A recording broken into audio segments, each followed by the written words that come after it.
National Weather Service in Paducah has issued a severe thunderstorm warning for northeastern Bollinger County, Perry County, Missouri, northern Toronto County, Missouri, and at 12:03 a.m., severe thunderstorms were located along a line extending from near Fredericktown to near Cobalt to near Buckhorn, moving east at 45 miles per hour.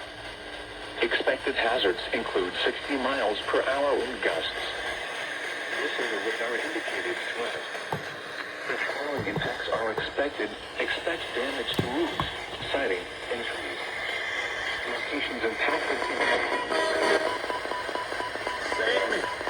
Millersville, Daisy, Alliance, Frona, Oak Ridge, Switzville, Pocahontas, Longtown, Old Appleton, Lithium, and Silver Lake. This includes Interstate 55 between mile markers 107 and 139.